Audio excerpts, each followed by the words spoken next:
Olá, queridos amigos da Novo Tempo, sejam todos bem-vindos ao programa Bíblia Fácil. Esse é o seu programa semanal de estudo da Bíblia.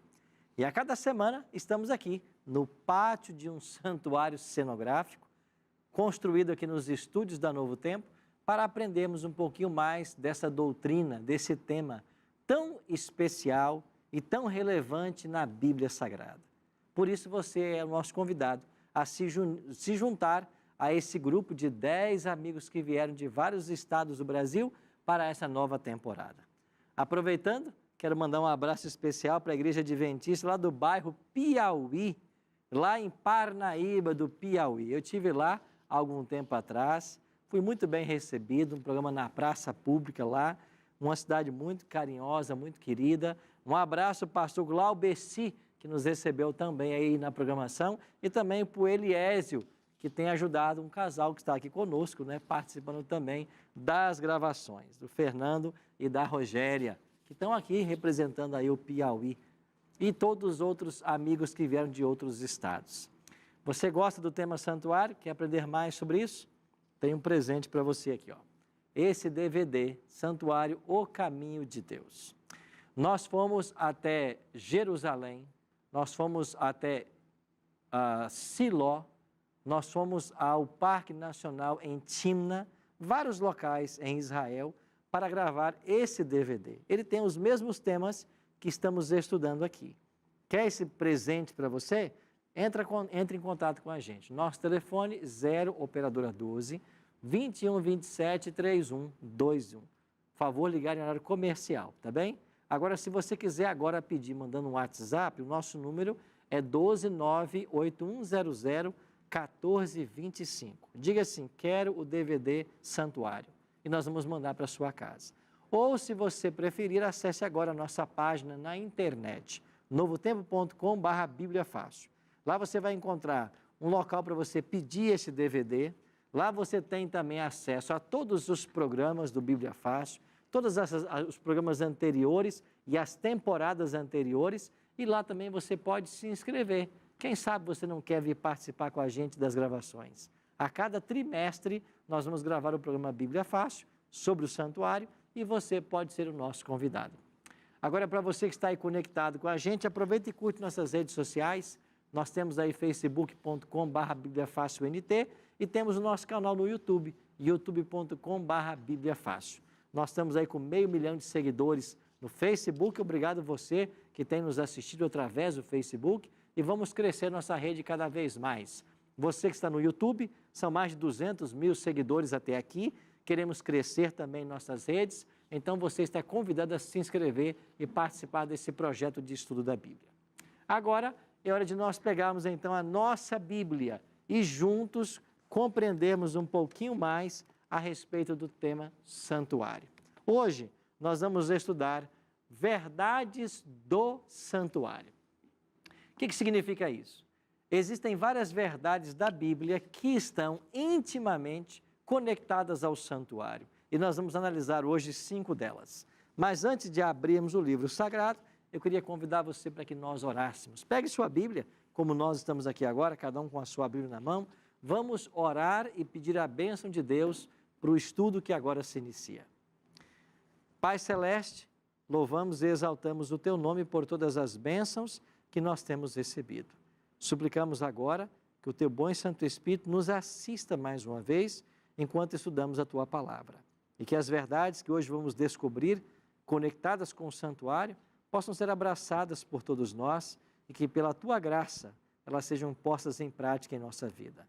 Oramos em nome de Jesus. Amém. Vamos então agora entender as verdades do santuário. Existem várias doutrinas da Bíblia que se relacionam com o santuário. Na realidade, o santuário é a base para várias doutrinas da palavra de Deus. O santuário, ele reúne vários temas que a Bíblia apresenta, como nós já vimos até aqui. Mas hoje vamos olhar de forma mais especial para 5 assuntos, 5 doutrinas que estão conectadas com o santuário. A primeira delas é a perpetuidade da lei de Deus. Essa é uma doutrina bíblica, a vigência da lei de Deus. E ela se conecta com o santuário diretamente. Como que nós podemos entender isso? Olha Apocalipse capítulo 11, verso 19. Abriu-se então o santuário de Deus que se acha no céu, e foi vista a arca da aliança no seu santuário. E sobrevieram relâmpagos, vozes, trovões, terremoto e grande saraivada. O livro do Apocalipse foi escrito por João no final do primeiro século. Então, João está tendo uma visão do santuário celestial, uma vez que a arca não estava mais com o povo judeu e uma vez que já fazia 30 anos que o santuário tinha sido destruído pelo imperador romano ou pelo general romano Tito. Então, João está tendo uma visão do santuário celestial. E lá no santuário, o que ele viu? Ele viu a arca da aliança. Ou seja, aqui na terra, o santuário tinha uma arca. Esta arca foi feita por Moisés para receber a lei de Deus. Se aqui na terra tinha uma arca e se o santuário terrestre foi copiado do celestial, é porque então tem uma arca lá no santuário do céu. E foi essa arca que João viu em Apocalipse 11, 19.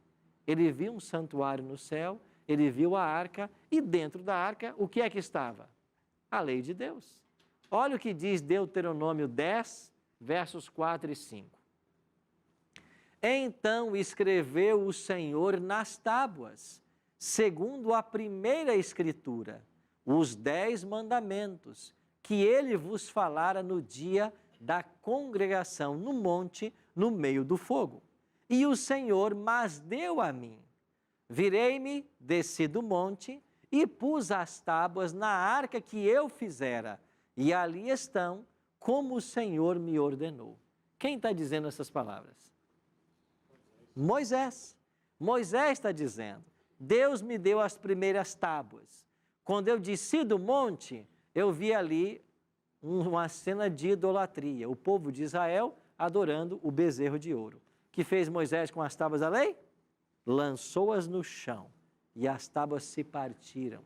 Aí Deus falou assim, Moisés, agora sobe no monte, lavra 2 pedras, sobe ao monte, porque eu vou escrever de novo os 10 mandamentos. Moisés subiu, Deus escreveu, ele está dizendo aqui, segundo a primeira escritura, Deus torna a escrever os 10 mandamentos, Moisés desce com isso e põe agora dentro da arca da aliança.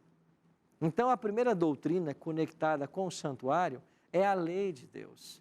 Esta lei de Deus, ela é eterna, ela nunca foi abolida. A lei de Deus é eterna como o próprio Deus. E se é eterna, ela sempre existiu. E de fato, quando você vai para Gênesis, por exemplo, você não tem ali ainda Moisés, não foram transcritos os 10 mandamentos, mas os mandamentos já estavam em Gênesis. Quer ver uma coisa? Gênesis 2, 1 a 3. Ali estava o sábado.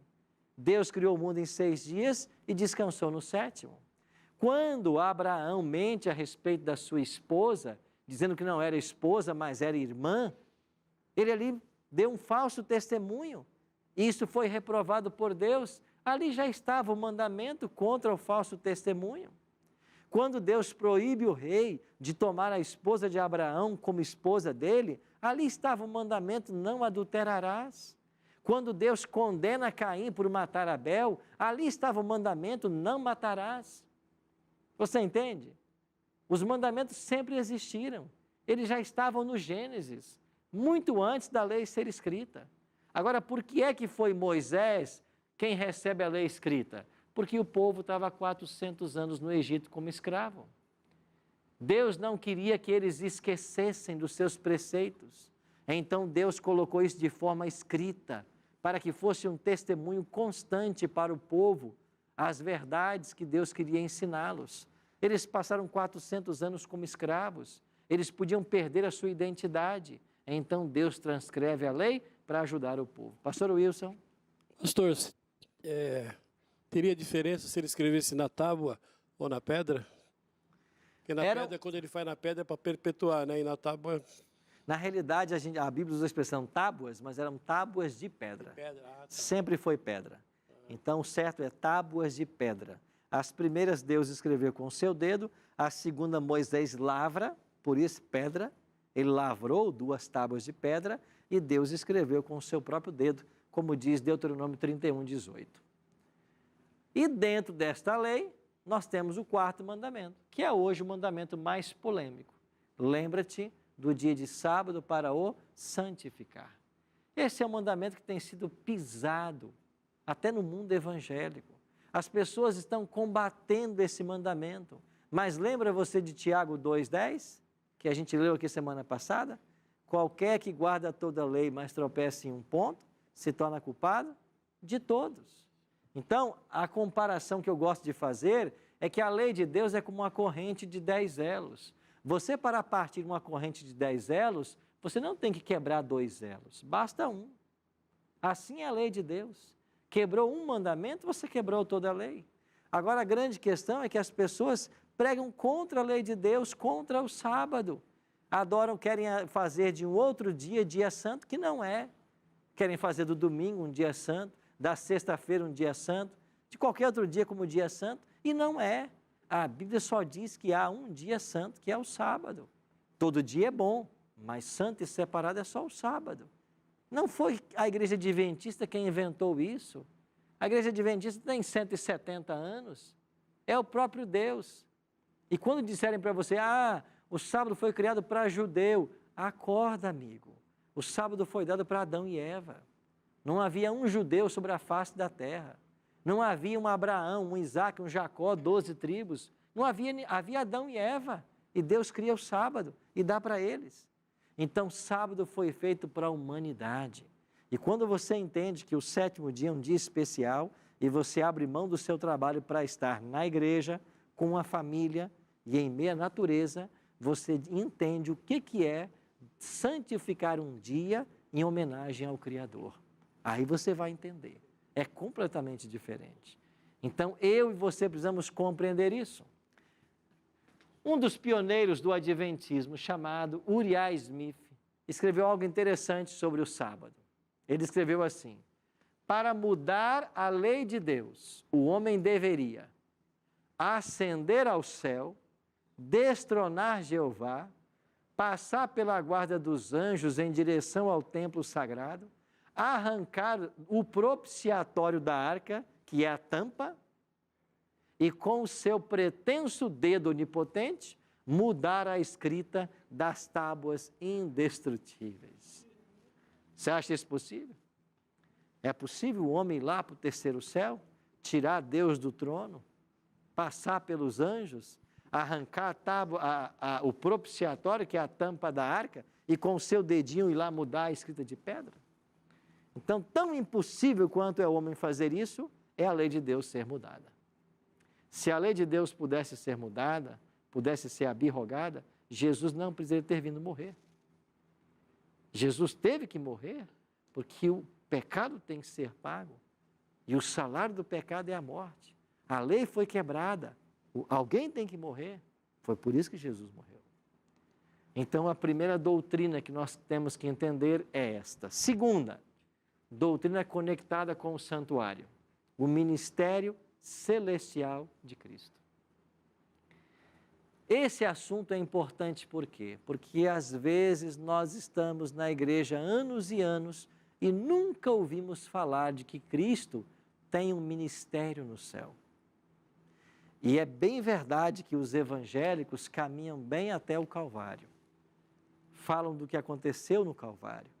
Mas muitas vezes a pregação evangélica, ela termina no Calvário. Mas a Bíblia não ensina que Jesus está mais no Calvário. Ele ressuscitou. Ele foi para o céu.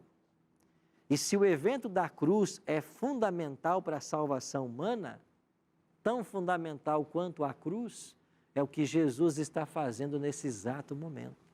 Eu e você, que estamos vivendo no ano 2020, aonde está Jesus? O que Ele está fazendo agora para a minha salvação? Está no santuário. Então, os nossos olhos têm que ser levados para o santuário. Nós temos que entender o que lá está acontecendo. Mas muitos não entendem que Jesus tem um ministério no santuário e nem estudam sobre esse tema. Viviane? Pastor, falando um pouco do sábado, os judeus, na época de Jesus, eles burocratizavam o sábado, né? Eles não tinham, assim, uma distância para que eles poderiam Não andar. podia andar mais de uma milha, né? 1 quilômetro. E aí Jesus veio e tirou um pouco disso, né? Hoje em dia, o que a Bíblia recomenda a gente se fazer no sábado? Porque hoje também muitas coisas se perderam, né? Que as pessoas que guardam, às vezes não guardam adequadamente do jeito que é para se guardar, porque fala que Jesus tirou toda essa burocratização do sábado, né? Deus criou o sábado para ser uma bênção para a humanidade. Sabendo Ele que nós precisaríamos de um dia para descansar, em 7, Ele a cada 7 nos deu um sábado. Então o sábado foi criado para ser uma bênção. Agora, o povo judeu foi levado para a Babilônia por causa da transgressão da lei de Deus. E lá passaram 70 anos. Quando eles voltaram de Babilônia, eles tinham tanto medo de voltar a quebrar a lei e ser novamente escravizados, que eles começaram a criar mecanismos para que eles não quebrassem a lei.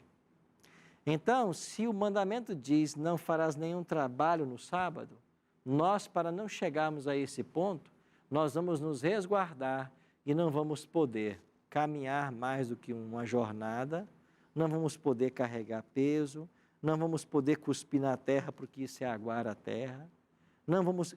Então, tudo para o judeu se tornou pecado no sábado.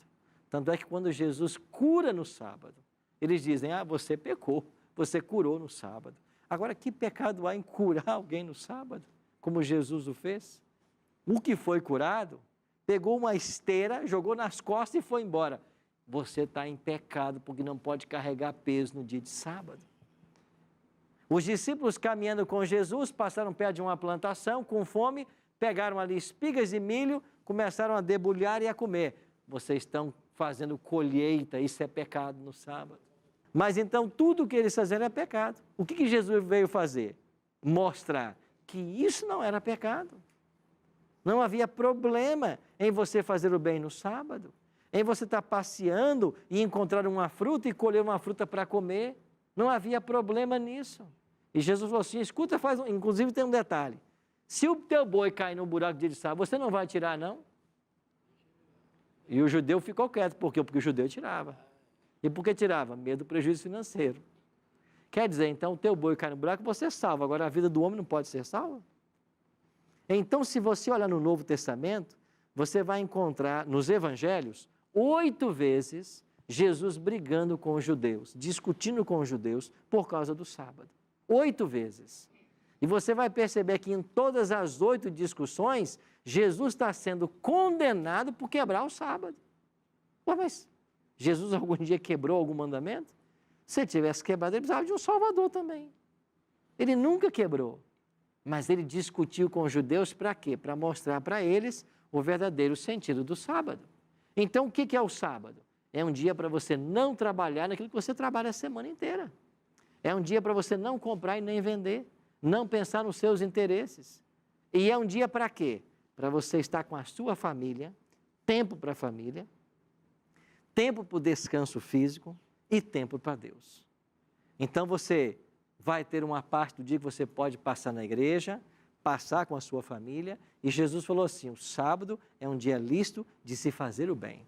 Como é que você faz o bem? Vai visitar um doente, vai no hospital fazer uma visita, uma oração, vai num asilo, vai no orfanato, vai visitar amigos, fazer o bem, levar a mensagem de esperança para as pessoas, orar pelas pessoas. Então, sábado é para isso. Então, quando a gente começa a viver essa realidade do sábado, a gente descobre a bênção que é esse dia na nossa vida, principalmente da família. Quando você se desliga completamente de tudo para ter tempo para a família, para Deus e para o próximo. Então, sábado é para isso, certo? Agora, e a segunda doutrina sobre o ministério de Cristo? No cerimonial do santuário terrestre, o sacerdote entrava em cena todos os dias, atuava diariamente, e o sumo sacerdote uma vez por ano. Agora, esses 2 ofícios, sacerdotal e sumo sacerdotal, apontavam para o ministério de Jesus, que deveria ser desenvolvido no santuário celestial. Então, se o santuário era um evangelho em símbolos, o trabalho sacerdotal apontava para o sacerdócio de Cristo. O trabalho sumo sacerdotal apontava para o sumo sacerdócio de Jesus Cristo.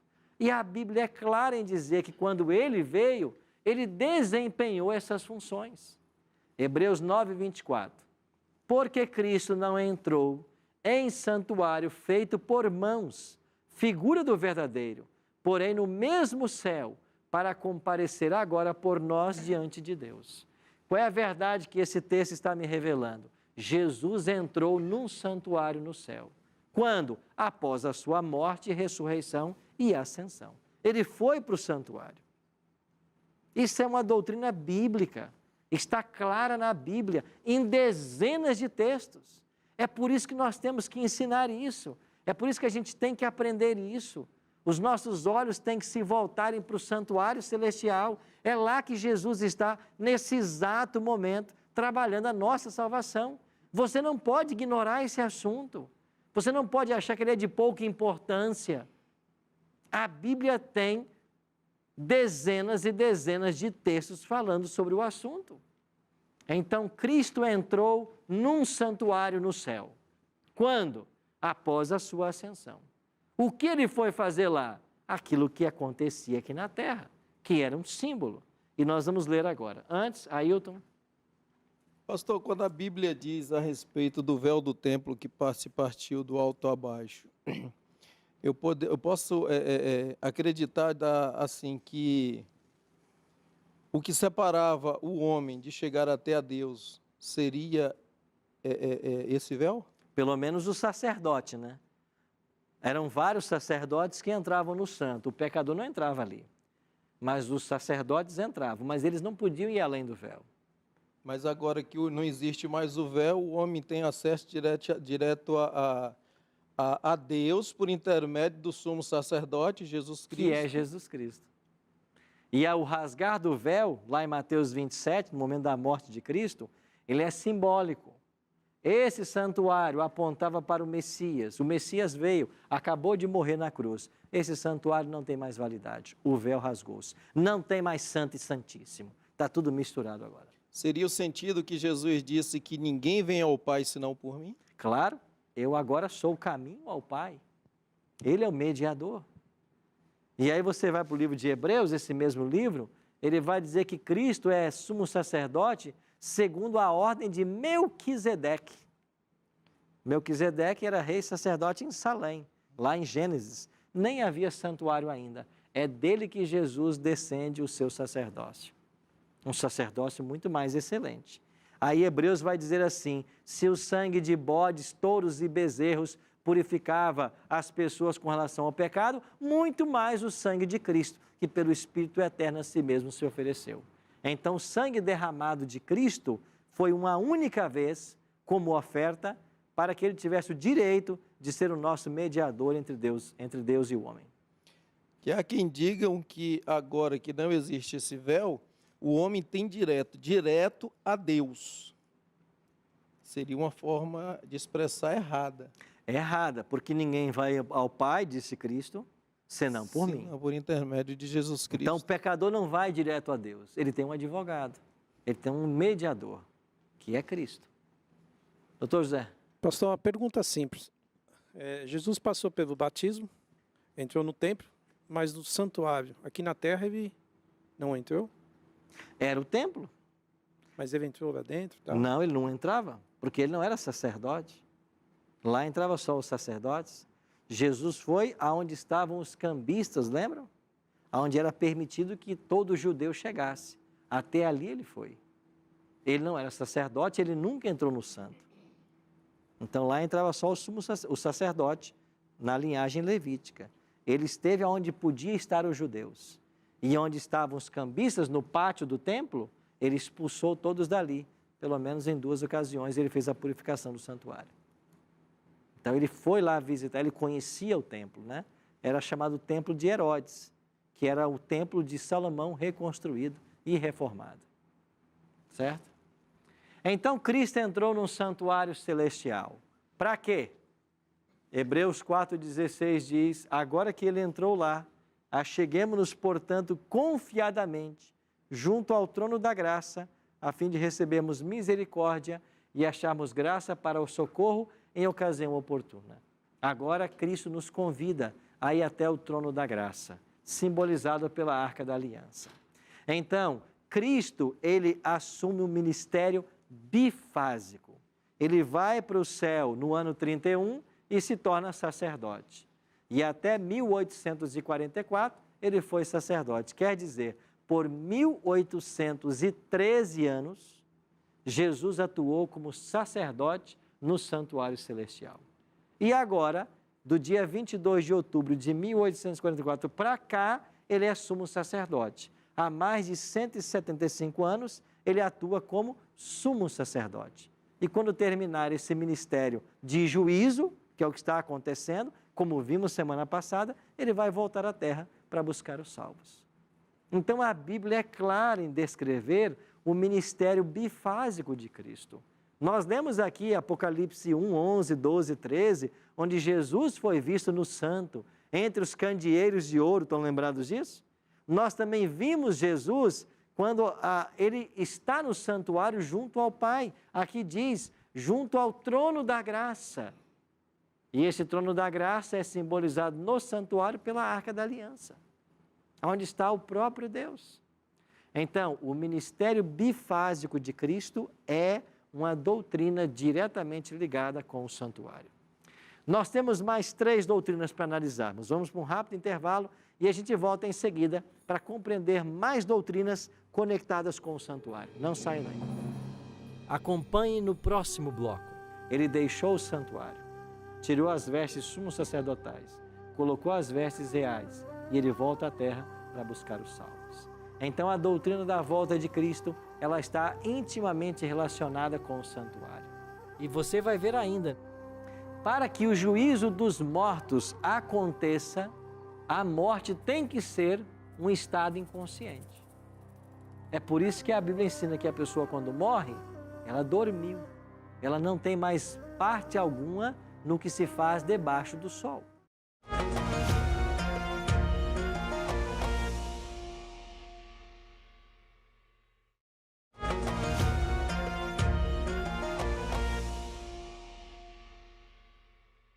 Estamos de volta com o programa Bíblia Fácil e você pode solicitar o seu DVD Santuário Caminho de Deus, que é um presente da Novo Tempo para você, com todos os temas que aqui estamos estudando, para que você possa aprender mais e mais a respeito do santuário. Você não paga nada por esse DVD e a gente manda ele para a sua casa através dos Correios, tá bem? Peça agora o seu. Telefone 0 Operadora 12 21 27 31 21. Se você quiser mandar uma mensagem também para o nosso WhatsApp, você pode pedir pelo WhatsApp, 12981001425. Diga assim, quero receber o DVD Santuário, e a gente vai atender você. Ou então, você acessa o nosso site na internet, e aí, novotempo.com/Bíblia Fácil, e você solicita por lá o seu DVD. Num prazo de até 30 dias vai estar chegando na sua casa, lembrando que você não paga nada por isso, tá bem? Terminamos o primeiro bloco falando a respeito do ministério bifásico de Cristo no santuário. A Bíblia ensina que Jesus, quando ascendeu aos céus, ele foi ser sacerdote e depois sumo sacerdote. Então, essa é uma doutrina linkada diretamente com o santuário. Há uma terceira doutrina que se relaciona com o santuário, a segunda vinda de Cristo a essa terra. Você sabia que há no Novo Testamento apenas mais de 300 textos que falam sobre a volta de Jesus? É isso mesmo. A Bíblia está repleta de textos ensinando sobre a volta de Jesus. E qual é a relação da volta de Cristo com o santuário? Bom, no cerimonial típico, quando o sumo sacerdote concluía o ritual do dia da expiação, que era no 10º dia do 7º mês, quando ele terminava todo o ritual, ele saía do santuário e abençoava o povo, declarando que todos os pecados cometidos naquele ano estavam perdoados. Lembrou disso? Terminou o ritual do dia da expiação, o bode foi morto, o outro foi para o deserto, olha, vocês foram perdoados por todos os pecados do ano, agora vai celebrar uma festa, a festa dos tabernáculos, 7 dias de festa. Bom, como que isso se relaciona com a volta de Cristo? Quando Jesus concluir o seu ministério lá no santuário celestial, ele vai depor suas vestes sacerdotais e vestir as vestes de vingança. É o que diz Isaías 59:17. Vestes de vingança. E ele vai descer do céu numa grande nuvem para buscar os salvos. Então Jesus deixa as vestes sumos sacerdotais e veste as vestes reais. E ele volta à terra. Então a doutrina da volta de Cristo está conectada com o santuário por causa do final do dia da expiação e por causa da bênção sumo sacerdotal para o povo. Agora olha em Apocalipse capítulo 19, olha que coisa mais linda, né? Aqui você tem a transição das vestes, eu gosto muito desse texto. Apocalipse capítulo 19, olha o verso 11. Vi o céu aberto e eis um cavalo branco, e o seu cavaleiro se chama Fiel e Verdadeiro, e julga e peleja com justiça. Os seus olhos são como chamas de fogo, na sua cabeça há muitos diademas, e tem um nome escrito que ninguém conhece senão ele mesmo. Está vestido com um manto tinto de sangue. Viu aqui? Vestes de vingança. Está vestido com um manto tinto de sangue. E o seu nome se chama o Verbo de Deus. Quem é o Verbo de Deus? É Cristo, é Jesus. Seguiram-se os exércitos que há no céu, todos de cavalos brancos, com vestiduras de linho finíssimo, branco e puro. Saía da sua espada, ou da sua boca, uma espada afiada, para que com ela fira as nações. Ele mesmo as regerá com cetro de ferro, e pessoalmente pisará o lagar do vinho do furor da ira do Todo-Poderoso. E tem no seu manto e na coxa um nome escrito. Qual é o nome escrito? Rei dos reis e Senhor dos senhores. Pronto, Cristo voltando. Uma descrição da volta de Cristo. Vestes reais. E na coxa, um manto que na coxa está escrito Rei dos reis e Senhor dos senhores. Ele deixou o santuário, tirou as vestes sumos sacerdotais, colocou as vestes reais e ele volta à terra para buscar os salvos. Então a doutrina da volta de Cristo, ela está intimamente relacionada com o santuário. Quando ele deixar o santuário, já lemos esse texto, continue o injusto fazendo injustiça, continue o imundo ainda sendo imundo, o justo continue na prática da justiça e o santo continue a santificar-se. Terminou o seu ministério no santuário celestial, todos os casos estão decididos. Isso quer dizer que o meu caso e o seu caso, a nossa salvação, depende diretamente da atuação de Cristo no santuário. E quando terminar o juízo lá no santuário, ele vai voltar à terra. É aí que ele vem dar a recompensa.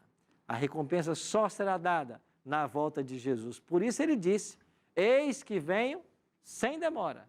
E comigo está o quê?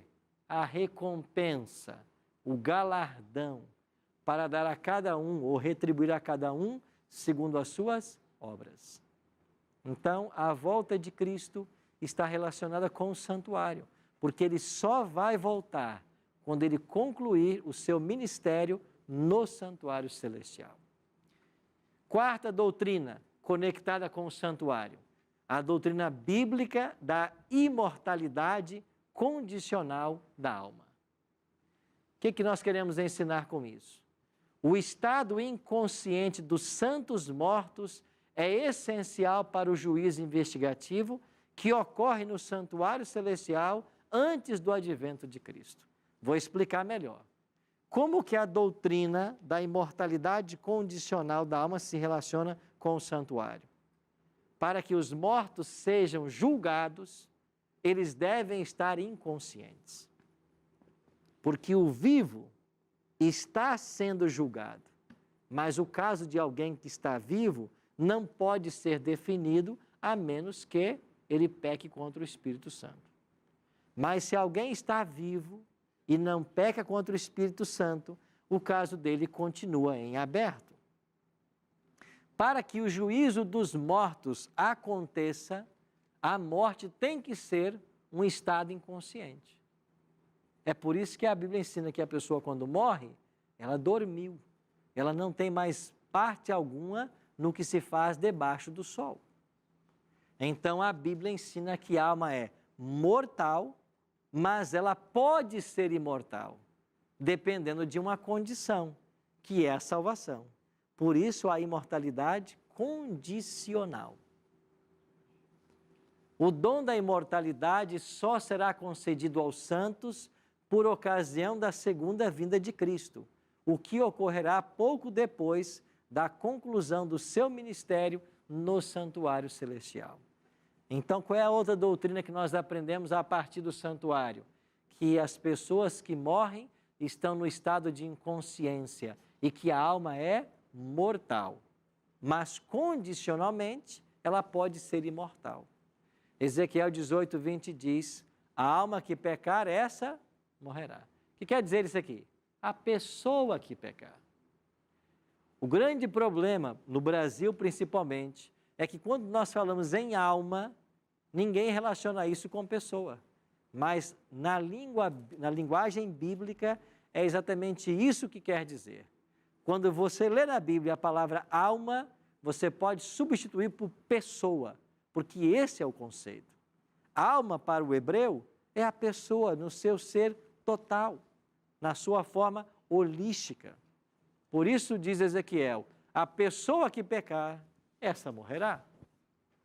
O filho não levará a iniquidade do pai, nem o pai a iniquidade do filho. A justiça do justo ficará sobre ele, e a perversidade do perverso cairá sobre este. Sim. Dermeval. Êxodo 20 diz o seguinte, eu quero que o senhor clareie, por favor. Aonde você está lendo? Êxodo 20, não te curvarás a elas, nem as servirás, pois eu sou o teu Deus, sou o Deus zeloso que visito a maldade dos pais, dos filhos, até a terceira e quarta geração daqueles que me odeiam. Como eu visito a maldade... Microfone aí. Eu visito a maldade dos pais, nos filhos até a terceira e quarta geração. Quando as pessoas são tementes a Deus e obedecem a sua palavra, essas bênçãos se reproduzem nas gerações futuras. Pensa você numa família temente a Deus, onde os filhos aprendem a temer a Deus, os netos aprendem a temer a Deus. Olha os exemplos da Bíblia, né? Você tinha lá Abraão, depois veio Isaac, Jacó, as tribos, um povo que foi criado no concerto do Senhor, na obediência do Senhor. As bênçãos iam passando de geração em geração. O contrário também é verdade. Pensa numa família que vive longe de Deus. Os filhos, parece que a tendência deles é ir para mais longe ainda, porque os pais não deram exemplo. Aí vem os netos, pior ainda. É nesse sentido que a bênção permanece ou a maldição. Então, é claro que nós temos vários hábitos que são herdados. Alguns são cultivados, outros são herdados. Um casal que tem uma saúde muito debilitada vai gerar filhos com tendências debilitadas de saúde. Uma pessoa que bebe, fuma ou usa drogas vai ter filhos já com consequências dessas ações. Então é isso que a palavra de Deus está dizendo para mim e para você. Pastor, a respeito desse conceito, né, corpo, alma, espírito, eu não consegui encontrar aqui, mas se não me engano é Paulo falando, não sei se é aos Tessalonicenses, que ele fala desse conceito, né, do corpo, alma e espírito. E como o senhor vê esse assunto? Paulo fala sobre isso. Deixa eu ver se aqui tem alguma coisa que eu coloquei no slide. Aqui pode ser uma ilustração que é para tentar entender melhor isso. O grande problema hoje, principalmente de muitas igrejas e da teologia, é que nós nos baseamos em pressupostos filosóficos e não teológicos. A teologia tem que se agarrar à Bíblia e não à filosofia. Mas para o mundo cristão no Brasil hoje, esta aqui é a cena mais comum. A pessoa está viva e quando ela morre, a alma se desencarna. A alma sai. Isto é a dicotomia ensinada por Platão. Então, veja, a dicotomia platônica é o que permeia a religião brasileira. O que é que Platão ensinava? A alma é boa, o corpo é mau. O corpo é a prisão da alma. E quando a pessoa morre, a alma que é boa se livrou da prisão do corpo. Isso é filosofia platônica. Aí as pessoas acham que isso é uma realidade bíblica. E quando a gente morre, a alma sai por aí se encarnando, vai para um plano superior, não tem nada disso. O que a Bíblia ensina sobre alma? Leia para mim você aí no microfone o texto de Gênesis 2, verso 7. Olha o que a Bíblia ensina sobre alma. Gênesis capítulo 2, verso 7. Por gentileza, leia para mim.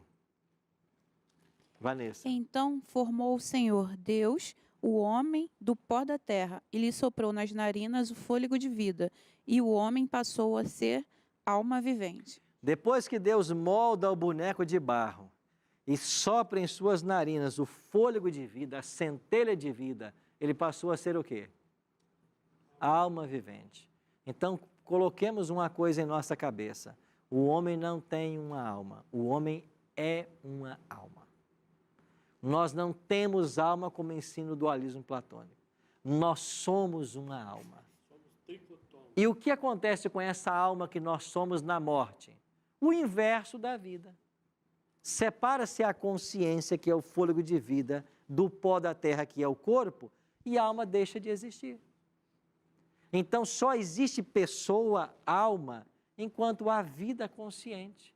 Agora, por que Paulo fala em corpo, alma e espírito? É porque Paulo está falando dos aspectos tridimensionais do ser humano. Porque nós, humanos, somos seres físicos, biológicos, podemos chamar assim. Somos seres mentais, porque raciocinamos, temos capacidade cognitiva. E nós somos seres espirituais. Nós nos relacionamos com Deus, com o ser que nos criou. Então, as dimensões física, mental e espiritual são ressaltadas por Paulo. E Paulo diz assim, que nós devemos santificar nosso corpo, nossa alma e nosso espírito a Deus. Ou seja, tudo deve estar voltado para Deus. Mas Paulo não está dizendo que nós somos um ser que se separa na morte, que tem algo que vive independente do corpo, nada disso. Paulo está dando ênfase nos aspectos da vida humana. Sim, minha amiga. Pastor, Ariane. uma pergunta. Nós podemos pagar as consequências do pecado que nossos avós, nossos bisavós cometeram lá atrás? Por exemplo, a pessoa foi muito ruim, levou uma vida De pecado. Nós pagamos essa consequência? Você sabe que havia esse pensamento nos dias de Cristo? Você está lembrado de João capítulo 9, quando os discípulos caminhavam com Jesus e viram um cego de nascença? O que é que os discípulos perguntaram para Jesus? Mestre, quem é que pecou ali? Foi o pai dele ou foi ele ou foi o pai dele? Quem é que pecou para que ele nascesse assim? Eles achavam que era assim. E Jesus disse, não foi ele quem pecou, nem os pais dele. Entendeu? Mas já que ele está nessa situação, eu vou usar esse problema para a glória de Deus. Aí Jesus vai lá e cura ele. Então, as pessoas que têm problemas, não é porque houve lá, nós não podemos pagar o pecado de um antepassado. Até porque eu disse aqui semana passada que o pecado é intransferível.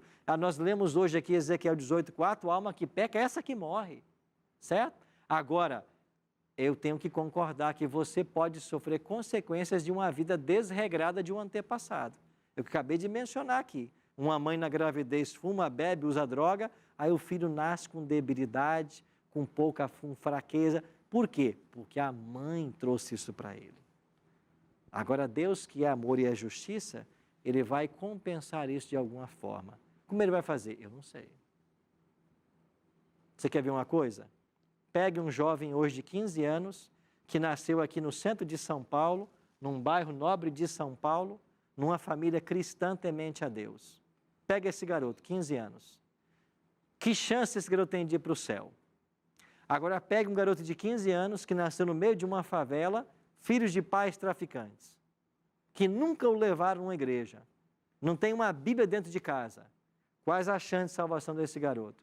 Eu não sei como, mas Deus vai equalizar todas as coisas. E ninguém vai ser injustiçado. Mas é certo que você pode ser uma bênção ou uma maldição para aqueles que vêm depois de você. Pastor José Wilson. Pastor, nós somos um ser composto de corpo, alma e espírito, somos tricotoma, né? Tricotomia está conosco.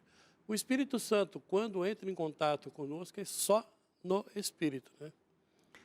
Ele fala através da mente, porque nós raciocinamos, nós adoramos com a mente. Ele fala conosco através da mente. Então é a capacidade lógica, de raciocínio, de comunicação.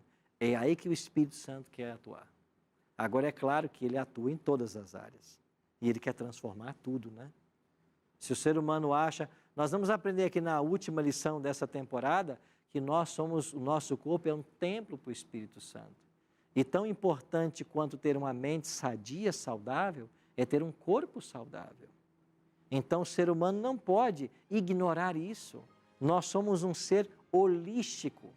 Não dá para você estar bem fisicamente e bem espiritualmente, ou bem espiritualmente e mal fisicamente. Está tudo integrado. Não dá para separar, certo? Mas nós vamos voltar a esse assunto mais à frente. Então, temos a última doutrina relacionada ao ministério, ao santuário. Qual é? É o ministério profético de Ellen G. White. Como é que nós conectamos isso? A glorificação de Cristo no santuário celestial ocorre justamente no dia de Pentecostes, quando o Espírito Santo foi dado aos discípulos. Isso nós já estudamos aqui. Agora, Efésios 4:8 diz que quando ele, Jesus, subiu às alturas, levou cativo o cativeiro e fez o quê? Concedeu dons aos homens. E os adventistas do sétimo dia acreditam que esse dom dado pelo Espírito Santo, entre eles está o dom profético. E que Ellen G. White recebeu esse dom profético para a igreja remanescente do tempo do fim. Então o Espírito Santo, Jesus, quando foi assunto aos céus, ele distribuiu dons. Quantos dons tem na Bíblia? Mais ou menos uns 30. Você vai lá nas listas de Paulo, né? Paulo tem 3 listas de dons. 1 Coríntios 12, Romanos 12 e Efésios 4. Nessas 3 listas, você tem mais ou menos uns 30 dons. E um desses é o dom de profecia. A Igreja Adventista acredita que Ellen G. White recebeu esse dom. Só para você ter uma ideia, eu não vou ter muito tempo hoje para explicar, olha o que ela escreveu. Em 1885, os remédios de Deus são simples agentes da natureza, que não sobrecarregarão nem enfraquecerão o organismo, mediante as fortes propriedades. Aí ela começa, ar puro, água, asseio, regime adequado, pureza de vida, firmeza e confiança em Deus. Esses são os remédios por cuja falta milhares estão perecendo. Ellen G. White, em 1885, falou a respeito dos 8 remédios naturais. Então veja, para alguém ter a visão que ela teve há mais de 130 anos no passado, só por uma orientação divina. Esse é um dos motivos pelos quais a igreja acredita que ela foi uma mulher usada por Deus com o dom da profecia. Por isso, meu prezado amigo, existem muitas verdades, minha querida amiga, que estão relacionadas com o santuário. E nós temos que olhar para essas verdades e compreender melhor. Para que você compreenda mais a respeito de Ellen G. White, você pode acessar o nosso site na internet, o centrowhite.org.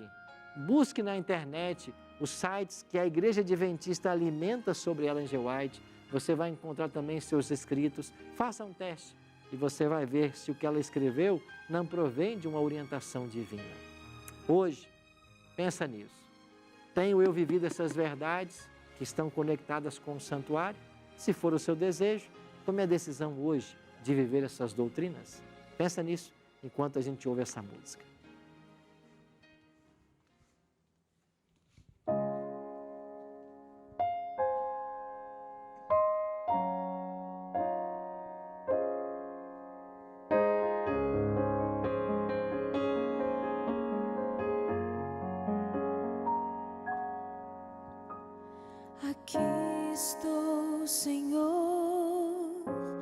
cansado de tentar de novo cair, me ajude a levantar, muda minha vida, muda hoje o meu andar, limpa o sujo, torna puro o meu pensar. Ouve agora minha oração. Quero hoje libertar minha vida da prisão. Quero hoje derrubar meus pecados pelo chão. Quero tanto ouvir aquilo que meu Deus tem pra dizer. Quero estar a cada dia bem mais perto do céu.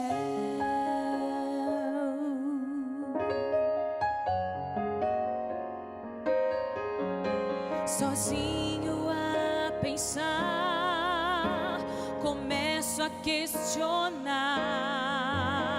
onde está Deus enquanto estou a chorar? Eu abro a minha Bíblia para respostas encontrar, e encontro conforto que eu estava a procurar. Eu ouvi a voz de Deus a me falar.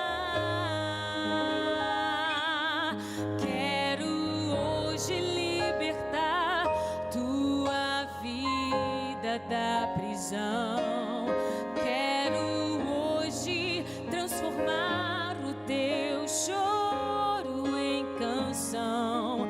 Quero tanto te falar o que você precisa ouvir. Eu quero tanto ter você aqui comigo no céu. Filho, quando perguntares onde eu estou, estou te esperando. Eu sinto tua dor, eu nunca te abandonarei, e sempre com você estarei.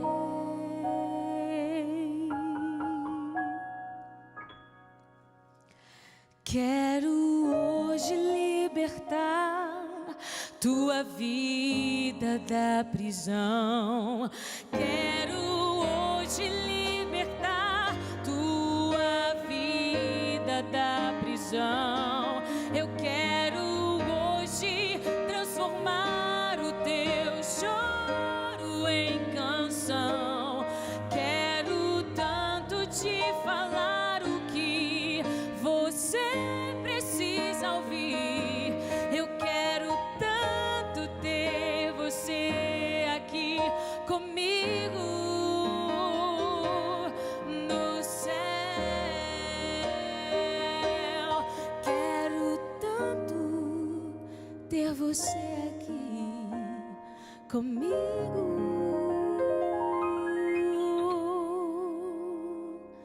no céu.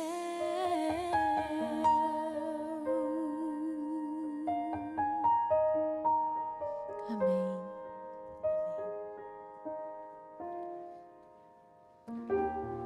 Obrigado, Paula, por essa linda canção, por esse desejo que Deus tem de que eu e você um dia estejamos no céu. Tudo que acontecer no santuário e as doutrinas que a ele são relacionadas tem um objetivo: nos ensinar, nos mostrar o caminho da salvação. Por isso, vamos abrir nosso coração hoje para essas verdades e, pela graça de Deus, procurar vivê-las. Vamos orar? Pai querido, obrigado, Senhor Deus, por Tua palavra, que nos mostra mais uma vez verdades preciosas, que nós possamos abraçar essas verdades e nos preparar para o céu. cuida de todos nós. É a nossa oração. Em nome e por amor de Jesus. Amém. Obrigado pela sua companhia no programa de hoje e a gente se encontra semana que vem para mais um tema. Até lá.